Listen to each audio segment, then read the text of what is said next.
President Abdel Fattah al-Sisi hailed the efforts by the Permanent Supreme Committee for the Human Rights and all the national bodies in the implementation of the strategic national targets and boosting the human rights situation. President al-Sisi also gave directives to intensify the efforts to overcome the challenges related to the human rights, in addition to improving the institutional and the legislative infrastructure to achieve sustainable and real improvement. The President's remarks came during a meeting with the Minister of Foreign Affairs and the Egyptian expatriates, Badr Abdulati, reviewing the second executive report for the National Strategy of the Human Rights. President Abdel Fattah al-Sisi received the visiting Foreign Minister Hakan Fidan of Turkey and his accompanying delegation in Cairo on Monday. The meeting was attended by Foreign Minister Dr. Badr Abdulati and the Turkish ambassador to Egypt. A statement from the presidency said that the talks focused on the developments on the regional stage. The statement said that during the meeting, the president stressed that the Middle East is at a critical turn, which necessitates the highest levels of self-control. President al-Sisi affirmed that the only means to unplug escalating tensions is to join the international efforts to activate the ceasefire and give way to the political and the diplomatic solutions. The head of state reiterated Cairo has repeatedly warned against expanding the scope of the war in a way that would threaten regional and international peace and security and jeopardize the security of the peoples of the region. The statement added that both sides warned over the danger of the escalation and asserted the condemnation to the Israeli aggression. The meeting also tackled the latest efforts by the Egyptian side to reach a ceasefire and seal a deal for an exchange of detainees. Minister of Foreign Affairs and Immigration Dr. Badr Abdulati met his Turkish counterpart Hakan Fidan in Cairo on Monday. Following the summit talks, the two top diplomats held a joint press conference on the recent regional developments. The details.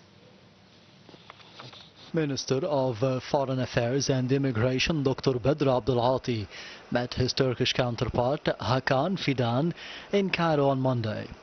Following the summit talks, the two top diplomats held a joint press conference on the recent regional developments. Abdulati said that the talks approved on boosting the Egyptian-Turkish cooperation in various domains. Abdulati reiterated that Egypt is considered Turkey's first trade partner in Africa and added that Egypt is looking forward to increasing trade exchange volume with Turkey to reach $15 billion. The foreign minister said that the meeting tackled several regional files of common concern.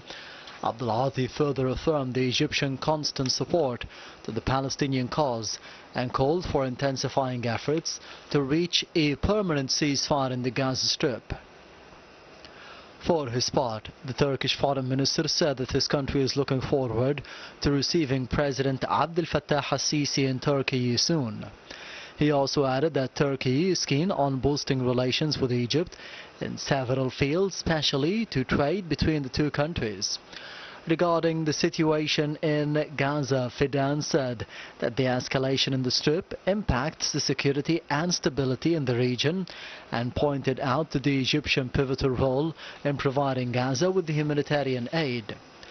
The Turkish minister meanwhile announced that Turkey would formally submit its declaration of intervention in South Africa's genocide case against Israel at the International Court of Justice, the ICJ, in The Hague on Wednesday. Earlier, the ICJ found the Israeli occupation of the Palestinian territories illegal. Arab League Secretary General Ahmed Abul Ghait warned that the Middle East could be dragged to a cycle of escalation. He stressed the necessity to provide protection to the Palestinian people, especially Gaza's inhabitants, who are being exposed to a continuous massacre by the Israeli occupation. Abul Ghait was speaking in Cairo during a meeting with the visiting Turkish Foreign Minister Hakan Fidan. The meeting discussed the regional issues in light of the dangers posed by the current Israeli escalation. The meeting also touched on ties between the Arab League and Turkey on the political and the economic stages in the upcoming phase. The 9th round of the Conference of Ministers of Islamic Affairs and Awqaf wraps in Mecca on Monday.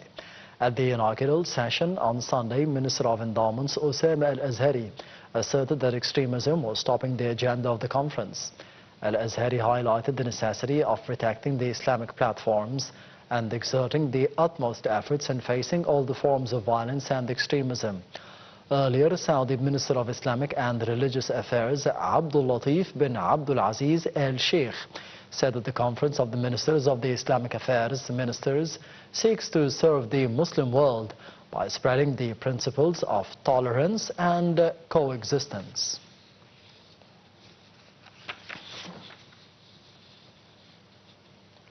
The 5th edition of the Egyptians Abroad Conference continued for the second day in Cairo. The 5th conference is held under the slogan of "From the Mother of the World to the Whole World." The conference aims to provide the expatriates with the necessary support since they constitute an important element of the Egyptian soft power. The 5th edition focused on means of fostering educational systems, investments and job opportunities for the youth. The Ministry of Foreign Affairs and Immigration launched the 5th edition of the Conference of Egyptians Abroad on Sunday under the slogan, "From the Mother of the World to the Whole World," with the attendance of Minister Badr Abdul Ati, the Minister of Foreign Affairs and Immigration, and the participation of a number of ministers and concerned authorities. The government is keen upon the interests of Egyptians abroad as well as providing them with all the necessary services. This conference is held at a very critical time of development as the state needs the participation of Egyptians abroad. The Ministry of Foreign Affairs is to facilitate services for citizens, especially educational services of Egyptian abroad's children.